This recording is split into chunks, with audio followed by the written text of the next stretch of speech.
Tracy, welcome to the show. Thanks. I'm so glad to be here with you. I know I'm so glad too, but I'm nervous because, you're a voice coach. And right before we jumped on, I was telling you I was scarfing watermelon down and my epiglottis didn't work. It went down the wrong pipe and I've been coughing like crazy. So I'm like, I hope I can get through this without coughing. Yeah. Well, you sound great. Oh, thanks. Are I'll you take are you it. holding it back? Are you I holding the am. cough back? Are you really? Okay, that could be bad. You Yeah. might not want to do Yeah. that. That's all right. Well, I'm so excited to have you here. We first met, I think it was 2021 when we first Yeah. met. And you actually came into a mastermind that I was in. And little did I know you were going to come in and not only give us this incredible presentation all about the voice and psychology of the voice, but you had actually been watching us on Instagram before you came in, which now, like, even saying it, my armpits are starting to sweat. And you had been sort of monitoring and observing all of us on Instagram. What were you looking for? So I work in sounds the size of a grain of sand, and my superpower is being able to tell people how they're being processed in the subconscious of the listener and how that's costing them. So I don't believe in bad voices. I believe, where can we find the nuance to make you even better? Mm, And I was looking for those nuances because I already knew everybody was strong. And that's, I love that when I get to lean in and go, okay, there's a fraction of a sound right there that they are going to decide they're not good enough to work with you. We do not want that. That's costing you 30% of your buyers. We got to move that sound out. So that's what I was doing. I really was doing many analysis on each and every one of you, primarily to craft my talk, but also just so I could really know how to serve the best, where I knew when I got there, the minute I saw your faces, I knew how I could best support you. yeah. It's so cool that you just said that. So for those who don't know, you're the owner of Captivate the Room, first and foremost. You're the creator of the psychology behind the voice, and you've been doing extensive research for how many years on the voice? 30. 30 years. So you just started, you're brand new at it. Yeah. And you've worked with tons of celebrities and professionals on the voice, not the Yeah. TV show, not the TV show, but the actual Yeah. voice. And that's everything from, I'm guessing, inflection to pause to tonality, right? Is that It all of it? is. Okay. It is. But I think of that as more what I would call typical voice coaching. Okay. And I do work in that, but I am most interested in the why behind the why behind the why of that pause, that tonality, that fill in the blank, Yeah. because that's where the whole thing begins. But yes, it's all about the vehicle of the voice. Yeah. Well, I have like this grin on right now. I'm so excited for this episode because if you're listening, there's a good chance that you're a coach, you're an entrepreneur, you're an online business owner. What Tracy has to offer, I'm telling you firsthand, she lovingly critiqued all of the different voices in the room, gave us feedback, and then made us stand up and do it again and pitch again and promote again. And in practice, she was coaching us in real time a couple of years ago. And the key thing here is what you're talking about. You're literally missing out on sales. You're missing from people stopping and listening to what you're saying. They're swiping past your stories. And it's not necessarily about what I talk about a lot, which is messaging. It's not Mhm. necessarily about copy. It's the voice. And so I'm really excited to get into the episode today because I know how many people it's going to help. Can you just give us a little background on how did you land here? How does someone become a voice coach? Yeah. Well, and I usually answer this question kicking and screaming is how I got here, because strangely enough, I was raised basically in silence. Wow. It was an extreme version of children are to be seen and not heard. I was not allowed to express any emotion under any circumstances, and absolutely you could not say the word no, but very little other words. So, it's not on my radar at that point when I'm being in silence that, you know what, I think I'll be a voice coach. In fact, no. I wanted to be an actor. I found stages when I was 12 years old. I became an award-winning speaker that gave me a platform to use my voice. And back then, Yellow Pages days, people started finding me to coach their voices. And I'm Wow. thinking, that's funny. That's funny. But I was good at it, and I knew I could hear layers of sound. I just thought everybody could. And people kept finding me. And so I started with dialects. I started coaching actors with dialects. I ended up teaching for Mike Nichols in New York, working with actors, and the business people, more business people kept finding me. Companies are finding me. Entrepreneurs are finding me. And it was in the dialect work that I actually discovered what I now call psychology of the voice. And that is when I lost my mind and became obsessed over this work. But up until that point, there was a lot of resistance. I had a lot of resistance about imposters. I had full on fraud complex. Who is going to hire a woman to coach their voices who had been raised in silence? And I had to I had to work through that. So if anybody's got some imposter syndrome, that's your clue to where your gold is, because it certainly was for me, because now in retrospect, I can go, oh, that was the training ground It's for me to, interesting. You talk so much about, sorry, but the why behind the why. It's like yeah. peeling the layers and getting to the root cause. And what I experienced when you worked with us was that, where if someone was rushing or talking too fast or took a particular pause, you went really deep with us to a Mhm, point where it was uncomfortable. And mhm, you would find this gap with, like, oh, you had childhood trauma or you're mhm. afraid to be seen. So I'm curious, when you watch back, if you have old videos of yourself when you were navigating this imposter syndrome, or just even older videos of yourself, do you hear your own voice different then than it is today?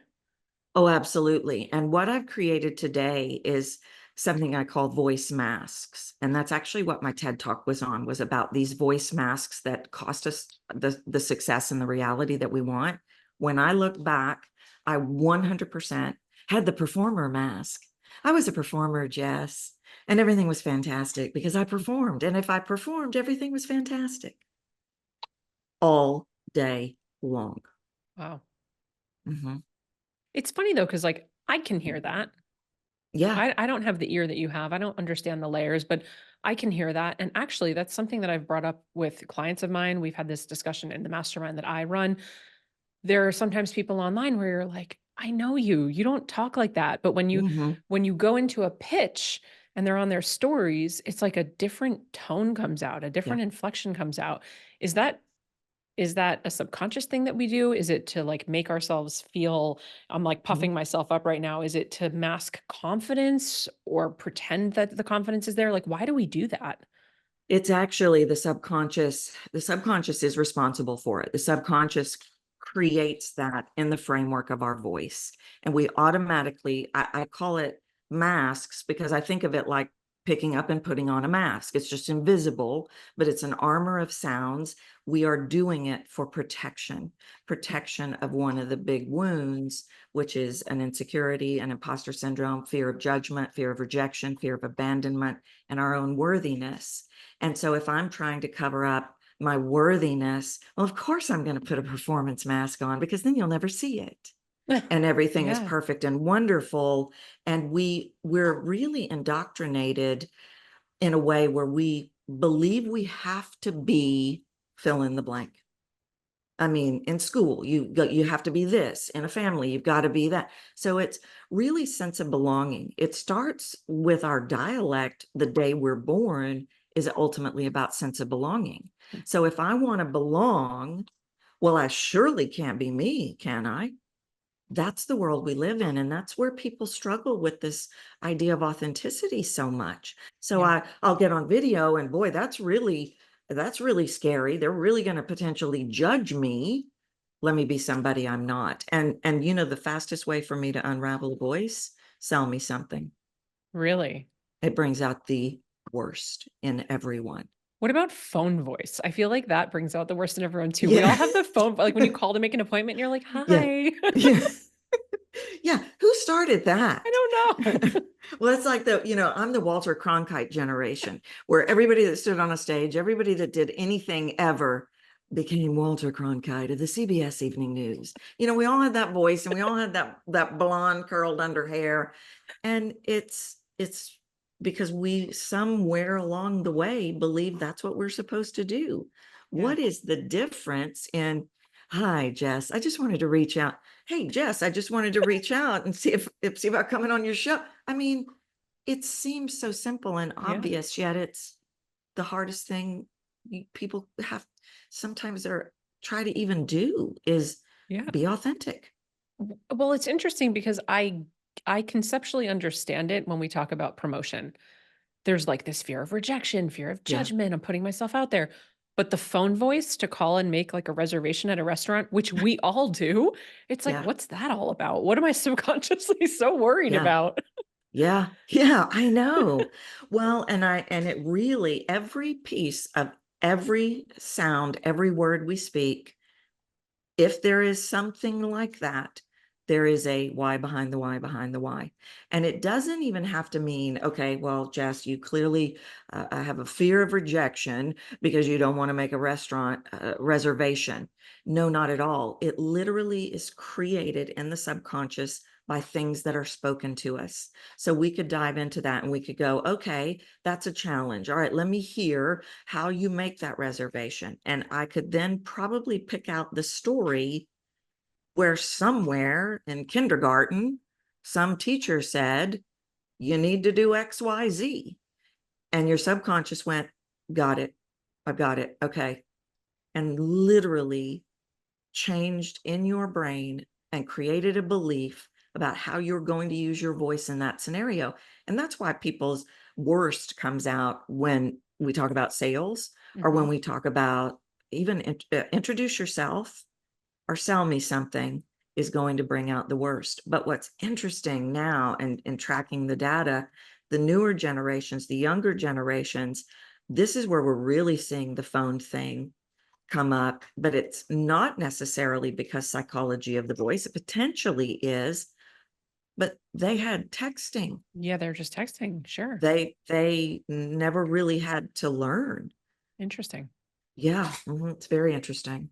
Wow, there's so many places that I want to go right now because I have a bunch of things I want to talk about. But you started to talk about sales, and I know our Mm, audience. So I'm like, let's go down that road for a minute. So this idea, there's a lot of new research that you've been doing mhm, and finding new studies about sounds and sales. And I find that a lot of my clients struggle with sales mhm. when they're first starting. Yeah. And it's a repetition game. I think there's a repetition game. There's a what are you making it mean about you game. There's a lot of stuff that we can do. When you're talking about the subconscious mind, though, as well, I'm so curious. How do we rewire that? What does that process look like? Is it a particular meditation? Is it X amount of journaling activities? So I want to talk about that, but I also want to talk about sales. So tell us about this recent research. Well, it's a shocker. Last year, I did a research study because I wanted to take a look at where trust, I wanted to take a look at how long does it take people to trust? How long after that do they decide they're going to buy? And where do those two intersect? Because there was a lot of data that was floating out there that was very, very in conflict. 13 seconds, 9 seconds, 3 seconds. And I'm real rigid about what comes out of my mouth. I want it to be quantifiable. I think that's just kind of my thing. I feel real responsible with the vehicle of the voice. And I thought, well, you know what? I haven't researched this in about a decade. Let me do a research study. So I had 11 voices recorded. They did not sell anything. It was literally voices. They didn't say who they were. They didn't say what they did. I brought in hundreds of test listeners to test where trust, when do they trust? When do they buy? Another reason I did this is because the attention span of the human brain is now 2.5 seconds. Oof. When I started this work, it was 3 minutes. 3 decades ago, I could listen to you for 3 minutes. Wow. And now it is the most recent data of 6 months ago. So we went in 1 year from 8 seconds to 2.5 seconds. In 23, which Wow. is, yeah. So I thought, okay, I want to look at that. I want to see how that's affecting this trust and buying concept. I got the data on people were establishing trust within 13 seconds. People were deciding if they were going to buy within 40 seconds. Wow. Yeah. But let me tell you, that wasn't even the shocker. The shocker was they no longer intersected. We've always been taught If you get them to know, like, and trust you, they're going to buy from you. If you, all you got to do, just focus on know, like, and trust. That was not showing up in the data. The numbers were significantly skewed that I could trust you, but that didn't mean I would buy from you. So everybody in the test audience said, okay, what is that about, Tracy? I said, I'm going to find out. It's now about connection and authenticity. Interesting. So what's the And difference between connection and authenticity and know, like, and trust? well, I think connection is literally the vehicle of I let you in or I keep you out with this mask that we've been talking about, because that's what happens when we put that up, is now you can no longer feel as close to me. It literally creates an invisible barrier. Now, if we look at the authenticity piece, we can look at like, but then I did some additional research around like, and people were not necessarily, they were buying even without liking. I could buy from you, but I don't have to like you. So the whole data was absolutely something I've never seen. So I really started looking at this authenticity piece and how does it differ from liking? Liking, I think about now more like rapport. Oh yeah, I like her. Yeah. Authenticity is I know her. Got it. And what I have found in a buyer, and this is my favorite research I ever did, a buyer is seeking sounds. They are not really here for you. They're here to see themselves in you. And they are wanting to hear their story in your voice. And that's how they don't make decisions like, oh, well, I'm not good enough to work with her. That sound is, I don't want that sound in a voice. I want all the sounds of the full experience of you. So that to me is the difference in like and authenticity. And then connection is this, I'm going to perform and be what you want me to be, or I'm going to let you know I'm going to let you in. I call it creating an invitation. So people were seeking that within seconds. And that connection and authenticity piece was playing out in the buying. And that is 100% coming off of buyer trust being at an all-time low, This because is people have been, fascinating. yeah, isn't it wild? It is. I told you I was obsessed. Well, because you're also, the context of what we're talking about here is the sound. It's not the Yeah. words. Mm-mm. Yeah, it's not what we're saying, it's how we're saying it. And we don't even realize we're doing it because it's No, subconscious. I no. saw you post one time about something along those lines about how people are connected to the if you're not connected to your words, it kind of Mm. just like falls flat. Yeah. Um you have to be connected to the message. It was something Mhm. like that. Yeah. And it was sort of like speaking from the heart versus speaking from the checklist in your brain of things that you're supposed to Mm-hmm. say. Mm-hmm. And that's one of those things that I feel, even as a not professional in this field, I get that. Like when our Yeah. clients practice pitch, I'm like, no, no, no, I can literally hear you going through the verbal checklist of Mm-hmm. things you're supposed to say in the Yeah. framework that I taught you, which is why I don't even like giving frameworks or scripts, right? Yeah. Like I hate giving scripts because I'm like, now you're just mentally reading it and I can feel and hear you going through it. But when you speak from the heart and you're connected to the message and the purpose and the meaning behind it, it's like you can kind of almost sell anything at that point. It has to be that way. It Yeah. has to be that way. The minute we go up in our head to retrieve a script or to assess what we're doing, or here's the worst, and here's another one we've been taught since the day we were born, read the room and decide what they're thinking and adjust accordingly. And I jerk that away from people right away. You can read the room, but you have to do it as an observer. Otherwise, you're up in your head deciding that they're thinking XYZ. I did a big buying study on this, and people were losing sales because they were looking at the buyer's face, which was all scrunched up sometimes, and they were deciding, oh, they're not going to buy. And they would then check out vocally. And really, what the buyer was doing was thinking, I got to come up with the money. I got to work with this gal. Oh, goosebumps. And we tanked the people in the study kept tanking the sale because they were deciding the person didn't have the money or couldn't afford them or didn't like them or didn't want. Well, that's got to go right away. But the script and the checklist, I knew exactly what you were talking about when Here's the point, here's the point, here's the Mhm, point, here's mhm. the point, here's the point. I can't grab a hold of that. I can't hold that close. That's like handing me a metal box rather than a marshmallow. Yeah. I Yeah, mean, and I think as outsiders, we can all hear it. So then going back to my kind of question before, what's the work that we get to do to sort of rewire that subconscious mind? What are the steps? How do we do that? yeah. Aside from obviously working with you. Yeah. Well, it shockingly, or maybe not so shockingly to you and your people, starts in the inside, on the inside.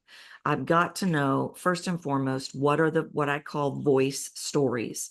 As a researcher, as a pattern chaser, as a data collector, that was something I learned really early on, was that every sound had a story behind it. And that story was, don't bother them. They don't want what you have. You're not good enough. Why can't you just sit there and look pretty? I mean, whatever it was. And that had the sound linked to it. I call it the noise. And everybody knows what their noise is. It's usually the same noise all day long. You don't know what you're talking about. Well, who do you think you are? Well, who do you think you are? And we've got to look at that first, and we've got to question it, because it's got a sound linked to it.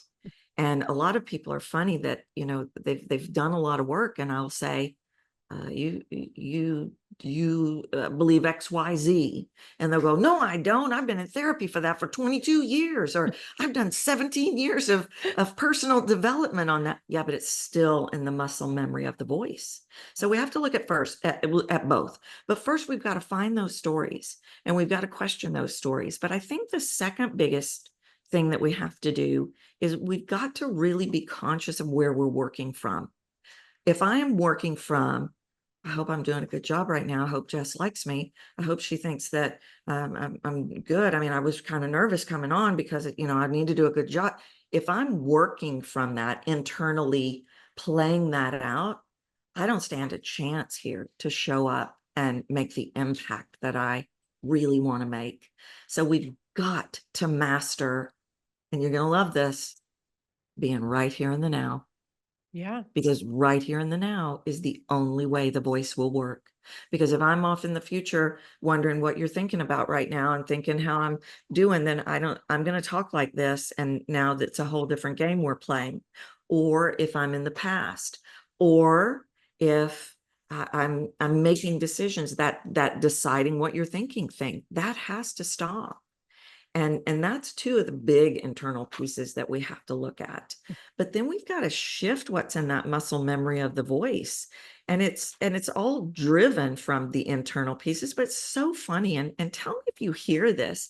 You've got people, and maybe I don't know if your people vox you, Yeah. but Yep. okay. And they're talking and they're expressive and they're doing their vox, and then they go to do their pitch. And all of a sudden it's like, what happened to that other girl? Bring her back. Yeah. Okay, well, part of that is because we're in our head doing all this stuff I'm talking about. But second, especially if we don't have the proof, it's really hard to own what we're putting out, because we're working from what we haven't seen yet. Yes. And I've got to own and stand on the rock of what I know in this moment.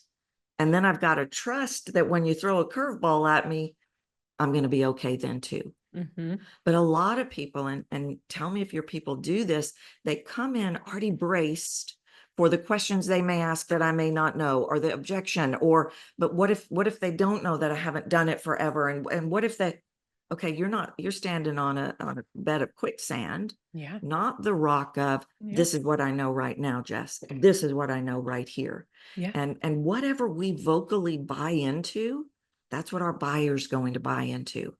Oh, it's so good. You've said it in such a eloquent way. The way that I always tell my clients is just, and this might not fully be true, but for what we're talking about, if you're not confident in selling, they're not going to be confident in buying. And so when you come in, you use the word braced, and I'm just imagining like buttoned up, we've got the mask on, we're sort of hiding behind, we're not allowing our light to show. Yeah. And you're coming in with all these objections, you're coming in with the what ifs, then you're not even allowing yourself to play in the field of possibility. And so I'm curious, because one of the things that I say, it's not about fake it till you make it. That's not what I mean when I say confidence. But how do you teach? Like, I always say borrow the evidence from other people until it's true for you, because it is really difficult when you don't have the evidence of sales, or the only time you've ever done it, it's flopped, or you got ghosted, or whatever that would be. So, how do you teach people to kind of have that confidence to show up and do it when that evidence isn't there yet? Yeah.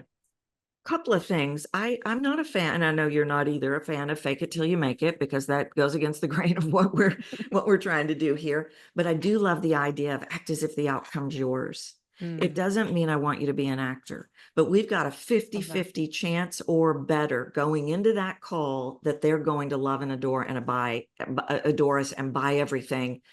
It is the subconscious protection mechanism to come in already in the place of disappointment, because that shortens the fall. And you said a word a minute ago, and it's a golden word in my world of voice. It's possibility. Possibility is what the brain wants to process the most. It's the sound of possibility. So when I come in and I'm talking to you about, gosh, Jess, I think this would be amazing for you. I've got possibility in my voice. When I come in and I already know you're not going to buy, I'm going to go, Jess, I think this would probably be amazing for you. But you're gonna believe that? And so we've got to act as if the outcome is ours, because truly it could be. That's so Why? good. Yeah, I mean, It's so good. I tell everybody, I go into every call that everybody's going to buy from me, and everybody's going to love and adore me, and everybody's going to think I'm fabulous.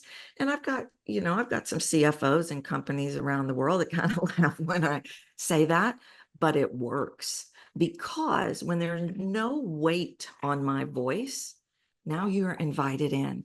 I'm creating space for you to lean in and go, ah, that's cool. I think I think I can relate. I think she gets me. But if I'm all over it already because nobody wants what I have anyway, or you may see this one, I'm going to do the thing real fast. I'm going to get through the words really fast because I don't know. They're probably not going to buy anyway. So I'm going to say all the words. Hey, yep. Okay. All right. Thanks. Thanks for the call. Yeah. Okay. That isn't going to work, but that's struggling to be seen, and that's struggling. I've got to get to the other side of it, and I've got to make sure I did it right, and I'm uncomfortable, and let me just get it over with. That's not going to work. Yeah. It's just not going to work. And you feel it. I mean, when you even Mhm. jokingly give us these examples, I can feel it when Yeah. I'm listening to you. And I know anyone listening can feel it as well. Yeah. And you teach so much more than, like you said, dialect and inflection and tonality. How important, though, are things like speed and pauses? Like, what does that Yeah. look like? So I have a funny thing about speed, and I want to just tell you a little tiny story Yeah, please. about speed. So typical, we might say, I need you to slow down. And I worked with a man one time, and he walked in the door and he said, I already know you're going to tell me to slow down. All the other coaches said slow down. I said, I don't know if I'm going to tell you to slow down or not. You're a New Yorker. Fast may be part of who you are. And we started diving into this. And what I discovered was the story behind it was, as a child, he adored his father. And the kids would sit at the dinner table, and mom and dad would talk, and the kids weren't allowed to talk. And then dad would look at his watch and point to my client and go, your turn, go. And he would get 1 minute to say all the things so he had 1 minute to say, dad, and he loved his dad. And I need to tell you all the things. So there was a story in there that said, if I don't hurry, they're going to cut me off. They're going to stop listening. So I couldn't say to him, Bob, you've got to just slow down. It wasn't going to stick until I could rewrite and help him understand that we were going to listen, that actually fast was great, but what else is there? And when we got to the what else is there, we saw that his core speed was fast, and we loved that. But he was missing moments which happen in slower and pause. I am the hugest fan of the strategic pause, because of what the pause tells the subconscious of the listener. The subconscious of the listener, in a very specific pause, tells your listener that you care about them. And a perfect example is, we get on these videos and we go, oh, do you want to make more money, Jess? Because I can show you how to make more money. Okay, well, that's okay. But what happens when I go, do you want to make more money? Because I can show you how to make more money. In that pause, what happened to your brain is you didn't notice it because it's all going down subconsciously. Yeah. Your brain went, man, she really cares about you. She wants to hear what you think. Well, it also gives me a second to actually answer in my own brain, which makes me feel like we're having a Totally. conversation, which makes me feel Totally. connected to you as opposed to just drinking water from a fire hose. Totally. Yeah. And we have these impact things we say. I hear you say them all the time in your videos, these just golden nuggets. And then we lay that golden nugget down, and then we have this pause, and I call it a shared moment where you've given me this thing about this thing, and it's full of feeling, and I'm like, ah, That's cool. she gets me. That's cool. Keep going. And it's just this next level of emotional connection, and emotional connection that's created by the voice is the fastest way to get them to pull their Visa card out before you even make the offer, because they're so clear you're the one. They Oh, know who it's you so are. good. It's so good. It's fun. It is. And I'm thinking of like we do DBE live in the studio and we do all these trainings and and I'm just thinking of all these things that I've done and I'm reflecting on people that I watch and mentors that I've had. And I'm like, oh yeah, they're really good at that. Like there are those Yeah. people on the internet where even if you're not going to buy their stuff, you're just so invested. You're like, oh, I feel connected to this person. I feel like I know them. I feel Yeah. seen. What are your like, I don't know, tips and tricks or maybe it's like, can you debunk this? So I'm kind of asking two things in the same time, but Tracy, we only have 60 seconds on stories. We only have 90 seconds on reels. It's like we have such a short amount of time to get content out. And to your point, we have a very short attention span. So, how do I capture my audience in 2.5 seconds to keep them to stick around when the pause itself takes 40% of the 2.5 seconds? Yeah. Like, Yeah. how do I do it? We don't have a lot of time. Yeah. So I do this exercise, and you may want to do it. It's people hate it and they love it. Yeah. Is I will have them do a video, and then our goal is to get it down to 10 seconds, and it better be captivating. You've got to be able to captivate me within 10 seconds, because that's what we're really heading towards. YouTube Shorts may eventually be 10 seconds. So the key is you have to come out of the gate strong. And as a messaging person, you may talk about hook from a words perspective. You have to vocally hook me. Now, does that mean you have to yell at me? Definitely no. But it means you've got to deliver in a way that piques my curiosity. And I actually did a big study on 8-figure entrepreneurs and how they were opening their launches, and they were not doing this. And we fixed the first minute of their launches, of their 3-day and this kind of Mhm. thing, completely eradicated any retention problems that ever existed. Can you People share? stayed until the very end every single time. In fact, now if people will say to me, hey, will you look at my offer? I'll say, no, but I'll look at your opening, because that's going to give me the answer to why your Wow. offer's not, why you're leaving 30 to 90% behind. So we've got to have this vocal hook of, what is it? It can be anything. It can be, you're never going to believe this, Jess. Well, okay, what? What am I never gonna, Yeah. or I don't know about you, but and it's not acting, but it's what is a feeling. It's not, hey, everybody, I've got something I want to tell you about. No, no, no, no, no, no, no, no. We're over that. Mhm. But it's almost like we're getting this bird's eye view of this conversation with your best friend where you're going, I can't even believe what just happened. I just wanted to spend $3,000 and I didn't do it. You want to know why? We have to have that emotion of something. Ask a question. Give me a data point. Give me a Yeah. startling fact, a statistic.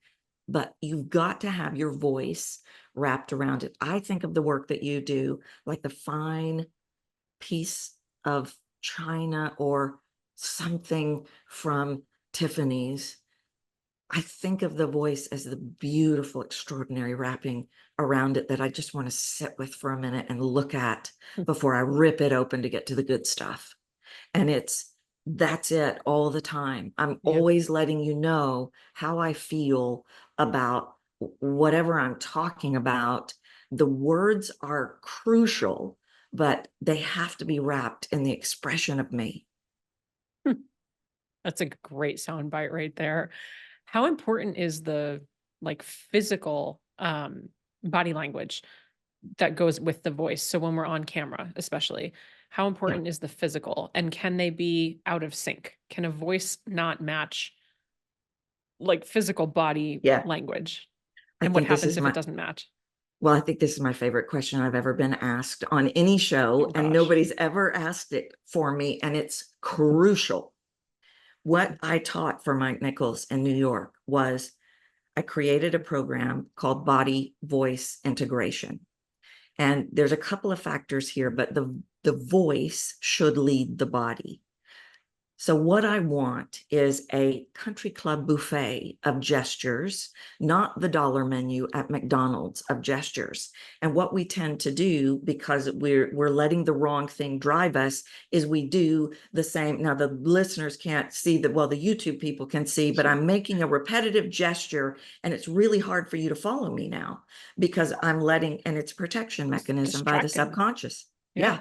And so we do the same gesture over and over, and without even realizing it, what we're doing is we're trying to get people to not listen to us. It's a protection mechanism of the subconscious, because if I'm karate chopping you with my hands for the next 3 minutes, you're not, and I see people do it all the time. Yeah. And so if I get grounded in my body and I let my voice lead, then there's no telling what my body is going to do to follow.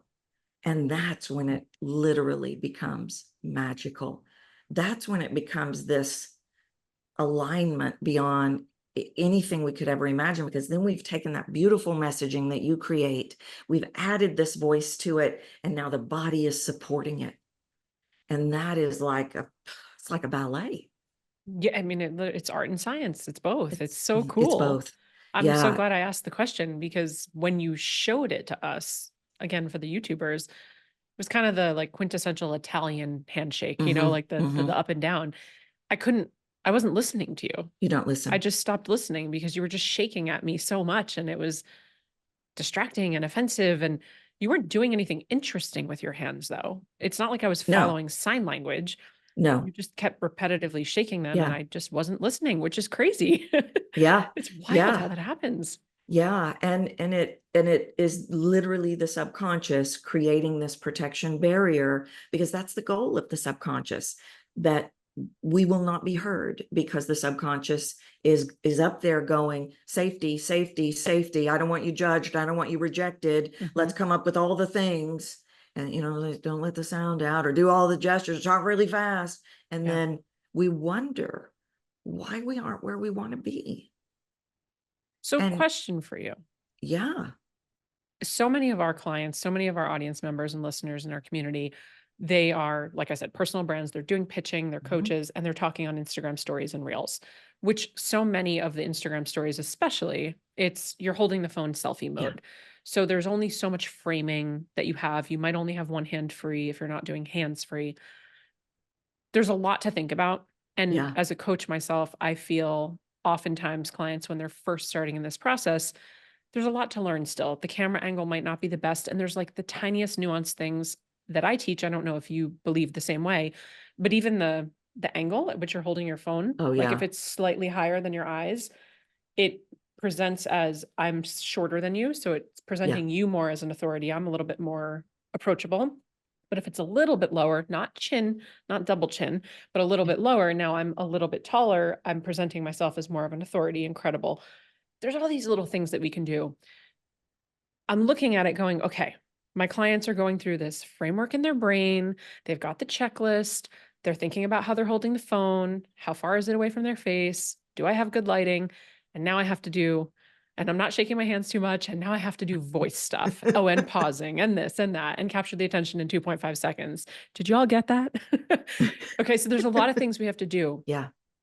Is voice the first thing that we focus on? Or because it's so deep rooted subconscious stuff we have to unstick, do we start with body language and put your shoulders back and lift your chin up? Like, where's the best place for someone to start?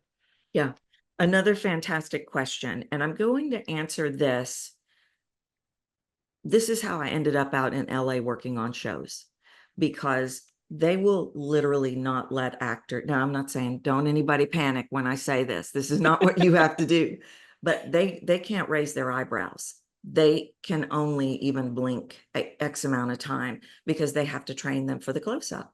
And if you're on a close up and you make a, doing your eyebrows, it is not going to work. So that's how I ended up out there, because they would get them. My friend that was the on-set coach would get them motionless and their voices would fall completely flat. So they would be in this, this heated up close, and they would sound like banana, banana, banana, banana, banana. He said, you got to fix this. And so I had to teach them to be motionless, but then bring this voice in. So I say all Unless of you're The that Rock. to, yeah, yeah, yeah. Yeah. Well, there are some that don't have, yeah, like The Rock, but that it's a whole different game. But I say that to say, I think the body comes first. Okay. And I think of, and I tell my students this too. I I know in the beginning, sometimes you're thinking about my stuff, but I really want you to think about my stuff as the side gig. And what I mean by that is, I mean, everywhere you go to the grocery store and they say, you want paper or plastic today? You go, today? I'll have plastic. You're just constantly putting it in the muscle So memory. dramatic. You're driving down the road going, oh man, this guy coming up behind me, he's got somewhere to go. He must be really important. So you're just talking it out loud all the time. You're getting ready in the morning, you're talking. And so you can almost think about this like the side project. Really, if you're going to focus on this, you focus on it more when you're in the sales conversation, or you're not having to do all the things, because that is a lot. I mean, Yeah. it really is a lot.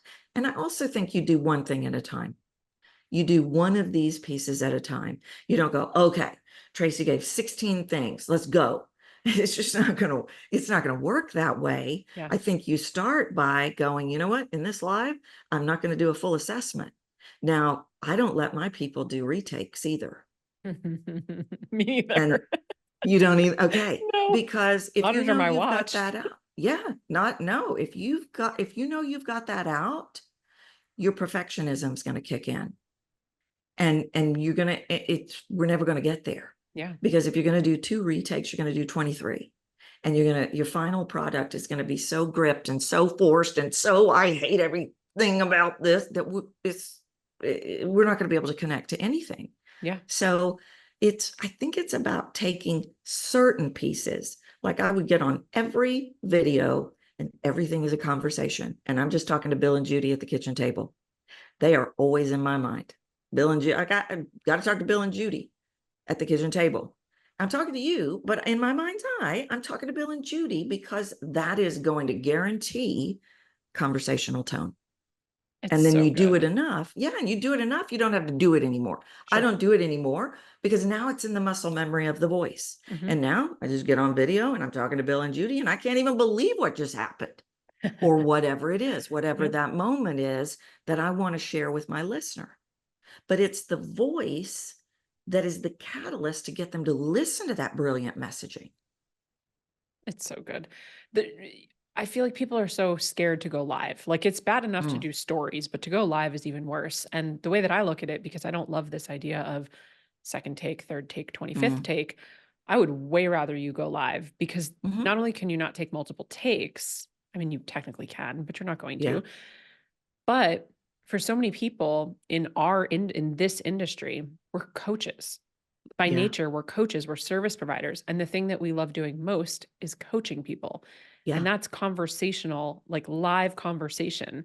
And so I feel like the place most people feel most at home is not yeah, the story where they have to pitch and they think they have to sound a certain way, but it's the back and forth of the coaching, where that's where they sound authentic. That's where it sort of just rolls off the tongue. They're not worried about, they might be worried about like, what are people thinking, but yeah, it's more comfortable. So I love this idea too of going live or not retaking and not doing the perfectionism thing, because the more you do it, you also forget you're like so far from the purpose. They're so far from the point on take 25. Oh You're yeah. just like Oh, completely it's out of body at that point. Yeah. yeah. And it Well, just and falls. vocally, forget it. Yeah. Vocally, forget it. I mean, it's just not going to happen. And I tell you, and I'm sure you teach this to your people, Jess, so this won't be anything new potentially, but you miss the opportunity. You miss the permission slip. It's like my memory sometimes. I get in a zone. I'm always in a zone when I'm teaching, and I will literally look at my people and go, what was I talking about? Hmm. And that is this moment for them to go, oh my God, I do that too. It's this permission slip to be real. You have to be And not human. one single time has anybody ever said, well, I'm done with her. She doesn't even remember where she's going. Right. Not one single time. No, it's usually the opposite. Oh, what a It's the breath of fresh opposite. air. She's Yeah. human. Yeah. We Yeah. I could do this all day. I'm like, I cannot believe we're coming up on an hour already. This has been one of my favorite episodes. It truly has. It really Oh, has. It's just yay. I am geeking out on this stuff. I'm fascinated by it. I do want to ask one more quick question. So Sure. I have a microphone in front of me. Mhm. And for a lot of people, that is like the worst nightmare. You know, we're in these mastermind rooms, they pass the mic around, and you immediately hear people kind of quiver, like the Yeah. voice jumps a little. Do you have any tips for someone when they're past a microphone? Because I feel like that's even a subconscious thing that's happening when people start to quiver, the voice Mhm. jumps. How do you like slow the heart rate? Why do we get so nervous? Is it just because Yeah. we don't want to be heard? Like, how do you slow the heart rate down to like not do that in a microphone? Yeah. Because it's just it amplifies, truly, it amplifies everything. Oh yeah, yeah, and there are a lot of psychology of the voice pieces around it. I'm going to be judged. I don't want to. They're all going to look at me. I mean, there's a lot of factors, but the driver of the physical response is a thought you may or may not know.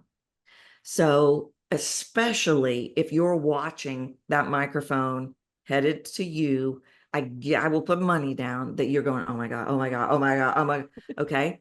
The fastest way to change what's in the body is to change what's in the mind. And I will literally go to that place of, I cannot wait to wow these people. Again, it's kind of like that act as if the outcome's yours. Hmm. I will go to this, sometimes I'll even get nervous when when I'm going to go speak or teach or something, and then immediately have to transfer it to I cannot wait to get in here and show these people about this stuff. They're going to love it. And if we change, and then as soon as I change that thought, I'm perfectly fine. But I think that the second piece is really locking in this. They're not thinking what you think they're thinking. In fact, the research, I did a study on this. 95.8% of the time, what you think they're not thinking in the negative. That means what do we have, like 4.2% chance that they're thinking you don't know what you're talking about? That's nothing.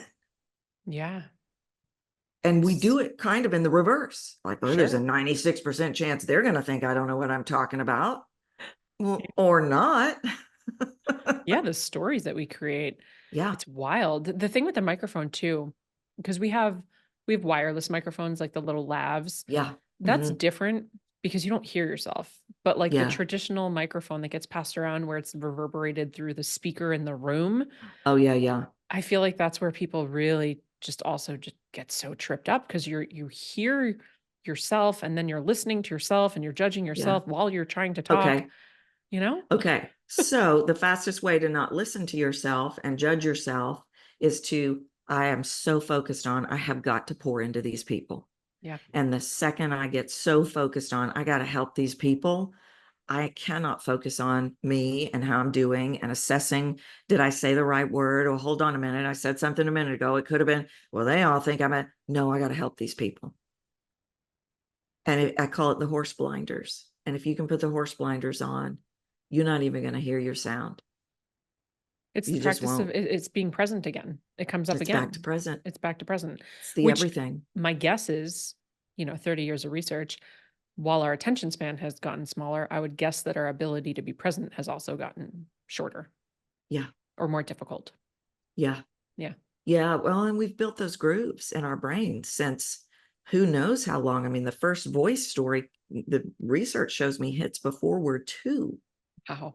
where somebody says, and it can be anybody. It can be parents, siblings. Actually, siblings have do the most damage, interestingly enough, in the research. Really? Yeah, people would think it's the parents. It's typically the siblings, Why is that? but Because it they're can, closer in age, so it's more of a like why is that? I think it's because they're closer in age and there's that admiration piece. Sure. I want to be like Jess. She's my big sister. And then she says, "Why are you so loud? Get out of my room." Just being a teenager, Hmm. I don't think people are consciously watch me wreck her voice. I don't think it's going down like that at all. Yeah. But I think there's this thing among siblings that they love and admire each other in many different ways. And so that criticism hits harder the olders to the youngers, and or then the younger gets all the attention and the olders have that voice story.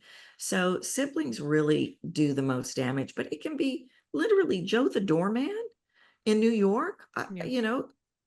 The way that he spoke to me, I if I didn't know this work, I would have had a really hard time with him. Hmm. And we're surrounded in the world by people that we're not going to always gel with, Yeah. or they're going to have a tone, or we have to stop taking all that on as being about us. And that's another thing, the mastery of judgment. It is not about me, so bring it.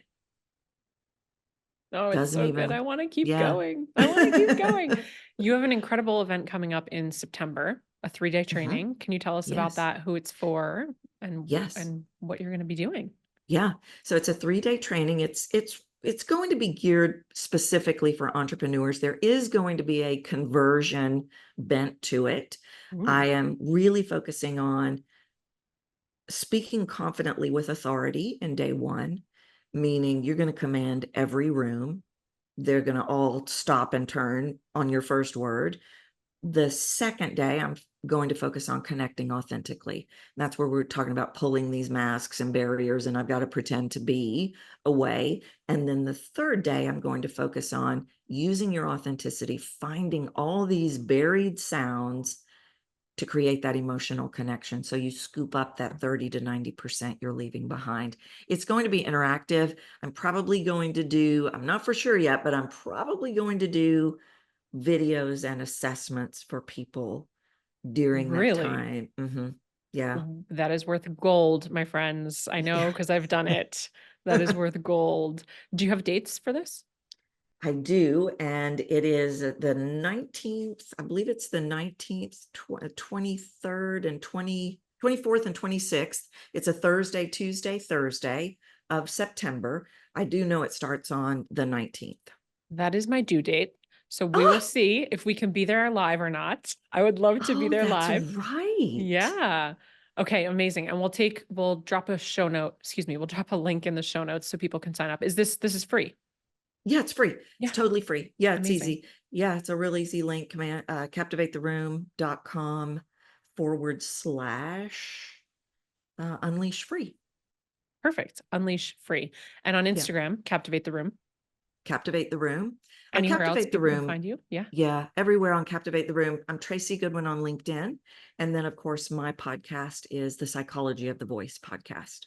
So good. And we'll link everything up in the show notes. Are you open for a few rapid fire questions? Uh-oh. Yeah. No, they'll be fun. They'll be fun. I'm going to put you on the spot. Okay. Best celebrity voice. Heath Ledger, hands down. Ooh, wow. That was such a fast answer. Yeah.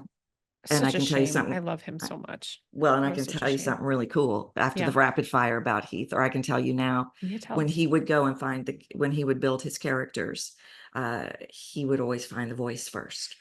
He would Really? go, like Joker. He went and was in a hotel for days until he found the voice, and then he would find the body, and then he would find the character. Wow, that is fascinating. Hmm. I feel like I don't know what part of me, maybe it's like the part that went to fashion school. I feel like I would need to do like the outfit and like Yeah, that first before I could pull in yeah, the voice or the mood or any of that. It's like when I do branding as well. I always do like yeah, the visual component comes first for me. yeah. and then I can write the copy and stuff after. Yeah. That's so Yeah. interesting. Mm-hmm. He was brilliant. Yeah.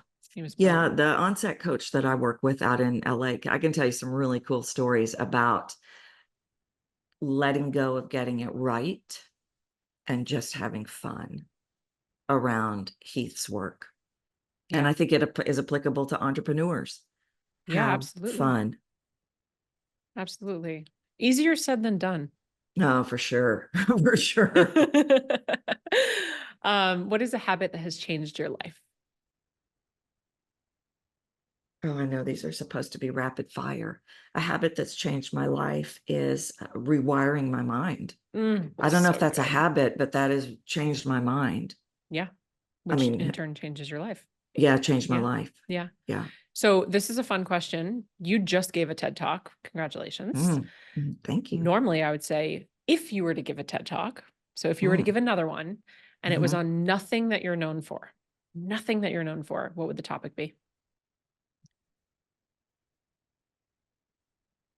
It would be judgment around disabilities. I love that. And that's, I mean, I'm a single mother of an autistic child. Yeah. So it would be judgment around disabilities. I would love to hear that. I feel Yeah. like you have lots of wisdom to share.